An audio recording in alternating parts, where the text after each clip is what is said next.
It's time for the Jesse T Show. And it's yours truly, the Brown Beauty, is back on duty. It's me, Jesse T, in the Gray Ghost tonight, on the way to pick Dan the man up. We've got a couple of things to do. We aren't going to be out on the town tonight, but we've got some business to take care of. But on my journey to pick him up, I see a ton of homeless people all over Southern California. And I've got to tell you something. I'm going to talk about two quick topics tonight. They're not going to be too long. It's kind of a fast Jesse T show. But two things that are bugging me. And one of them is this homeless stuff. Now, I got to tell you, I was part of the homeless folks trying to help the homeless. For about 7 to 8 years in the East San Fernando Valley here in Los Angeles, I counted the homeless every year. I would go out into the camps and under the freeways and count the homeless because every city does that every year around the country. A lot of folks don't know that. That's how they get a kind of an idea on how many homeless people there are to the best of their ability. They have teams that go out and count the homeless. And along with that, what happens is, after that's over with, we pass out a postcard or a flyer and to entice the homeless people to come to a big festival where there's going to be free medical, free clothes, free showers, personal items to clean yourself for women and men, also counseling, psychological counseling, rehab professionals, also educational professionals, all kinds of great things, food, vouchers for transportation and education and food and clothing. And that's what we did. And the place that we would do it would be Sun Valley Park in the Northeast San Fernando Valley. And we count all the homeless in the Northeast San Fernando Valley. And then we would invite them all out and get them all there, as many as we could. And sometimes we would have 100 people or 200 people or 500 homeless or whatever there coming through that day that we were hooked up, and the city would give the whole park for that. And they had every kind of entity there to help folks get off the street. Okay? Everything you could possibly imagine. Everything you hear about in the news. I mean, the city of Los Angeles would bring every major department out. It was pretty unbelievable. Okay, now, churches would be there. Nonprofit groups, charitable groups would be there for housing and everything. And everybody got something out of it, all the homeless people. But the pretense of it was, and the reason why they did that, is to help get homeless people off the street. Find out what their needs were, each individual person or family or whatever, and get them off the street. But in order to get off the street, you had to do a couple of things. You had to be part or become part of a rehabilitation program of some sort, either alcohol or drugs or abuse or education or some sort of health matter or something along that line. That was what the homeless person had to do. They had to become part of an organization, not necessarily a city organization. It could have been a church, a special interest group, and you had to get involved in their program for you to help you get off the street by education, clean you up, point you in the right direction, get counseling, all this stuff.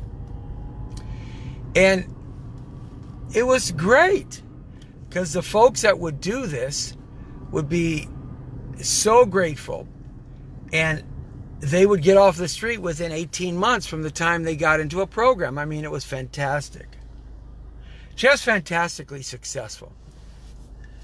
You'd see families come in and you know, they would get child support and parental guidance and adulting and all of this stuff, and education and a place to stay for transition. The whole family would stay together.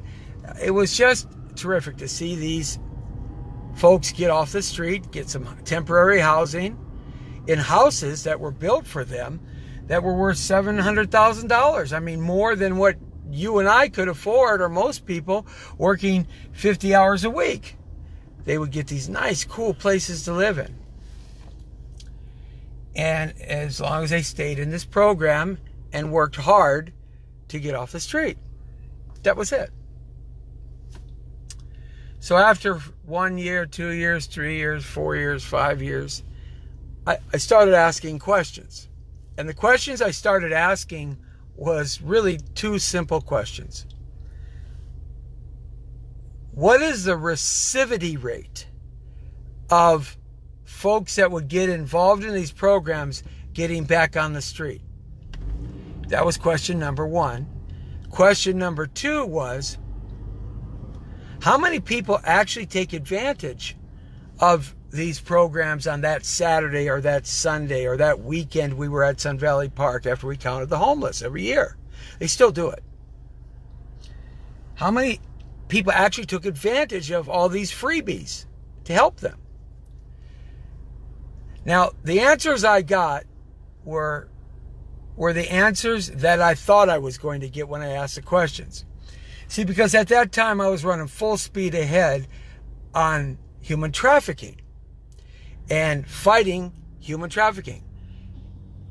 Trying to convince the state of California and the county of Los Angeles and the city of Los Angeles that these young girls, so 14 years old average, and boys, they weren't part of the problem.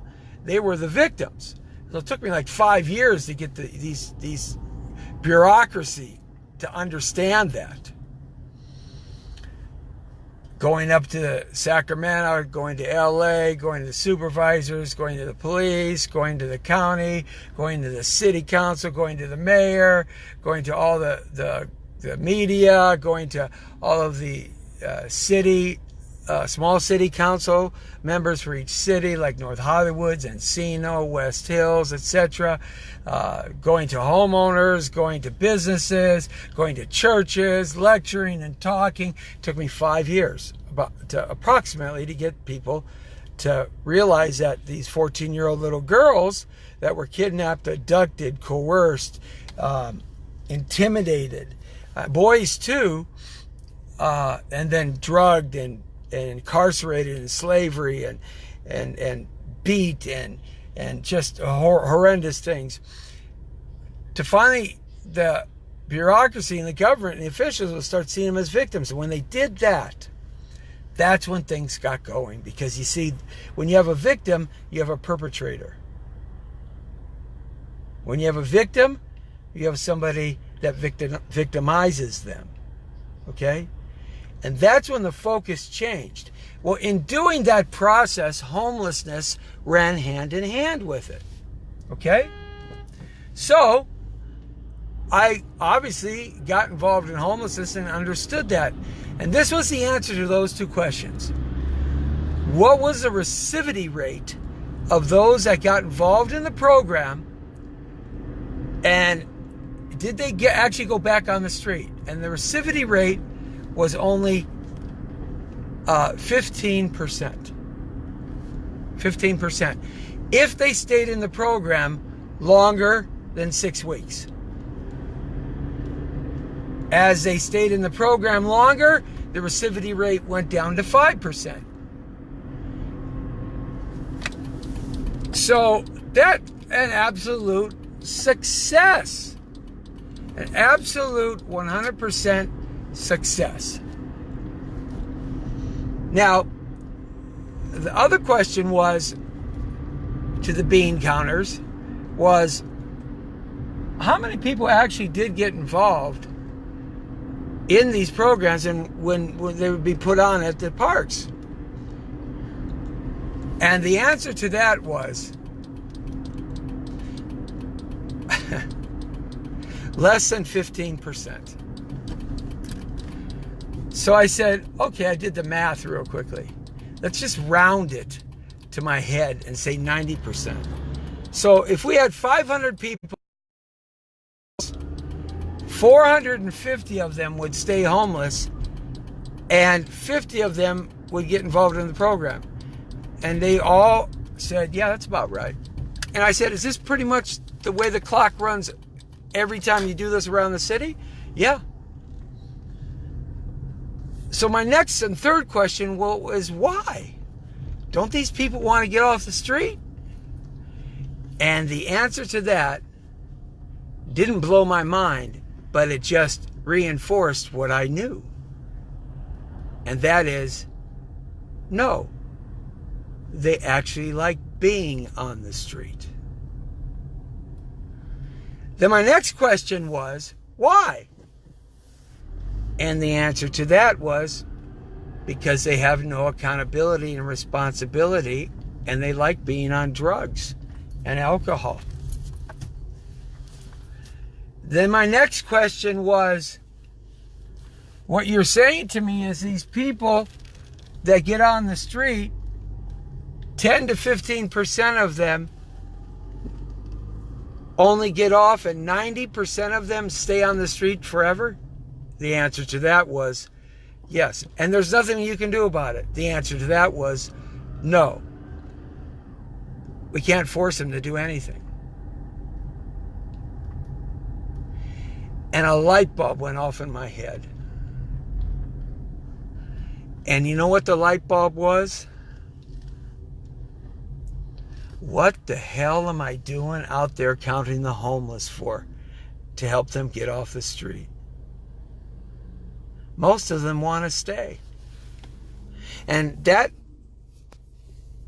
turned into, we have crossed the point of no return. The line in the sand has been stepped over. The homeless problem will never, ever, ever be solved. Ever again, ladies and gentlemen. Because 90% of them will never leave the street. I added up the amount of money that the homeless person makes compared to what the amount of money a person working like you make to get the same kind of services that the homeless person makes, and it comes to between $45,000 and $50,000. So they're getting freebies for $45,000 to $50,000 because they've got no debt service anywhere, no responsibility to pay bills, and they live on the street, and they get free everything.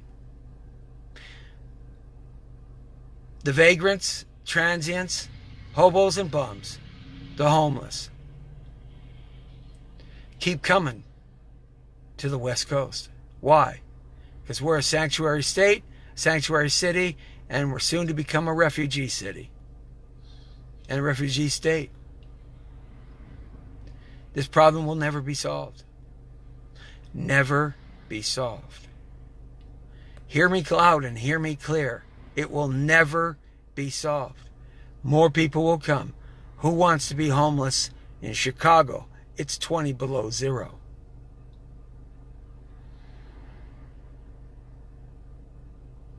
And the problem, since I stopped counting the homeless 4 years ago now, has gotten worse. And worse and worse. Stop helping them on the street. Do not give them money. All they want to do is poop and pee in front of your house. The RV homeless nation, call the police. Call City of Los Angeles Parking. Call your council person. Get those things towed away. They're hazardous, toxic-filled, filthy places. I'm telling you, folks, we can't house our problem away. And it's not fair. Because why should a homeless person get to live in a brand new place worth $700,000 and you have to live in a 2-bed apartment?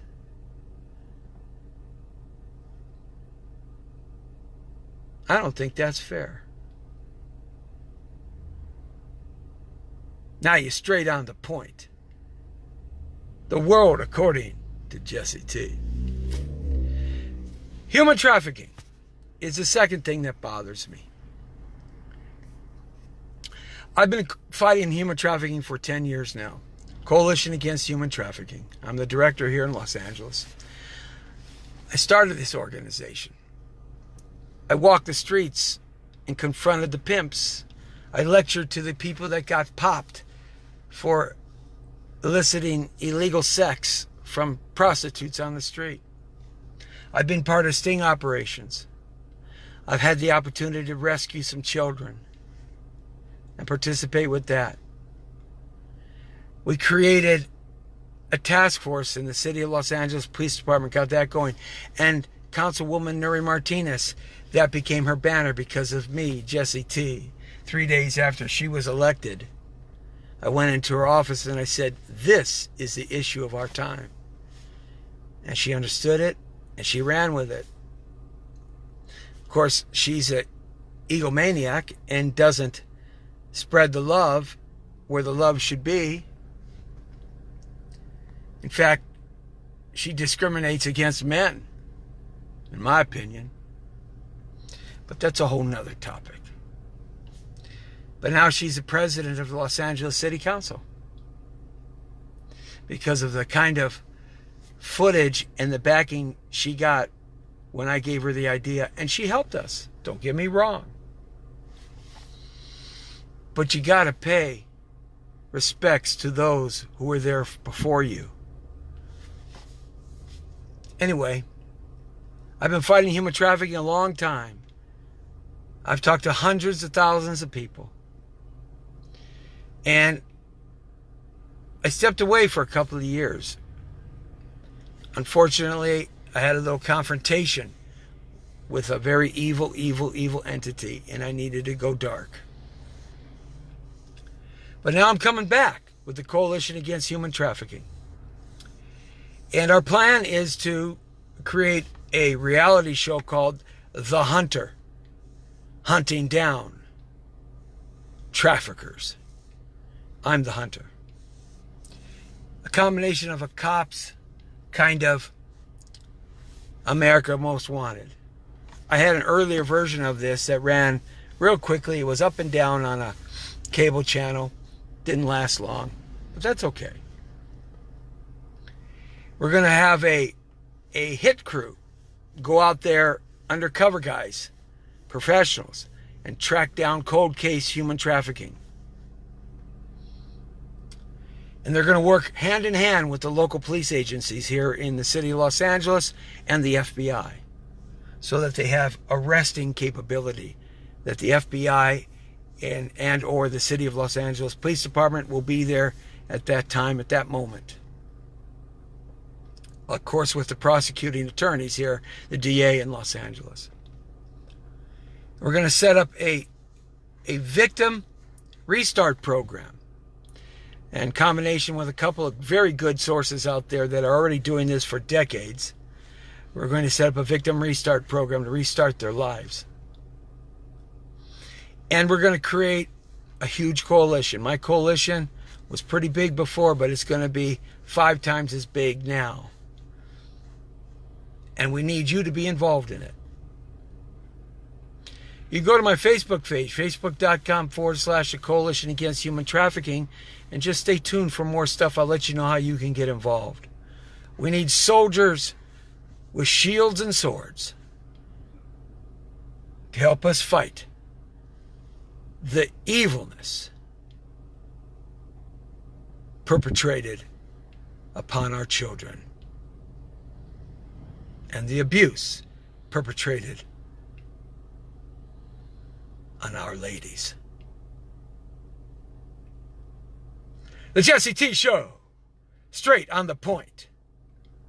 The Brown Beauty is off duty. See ya!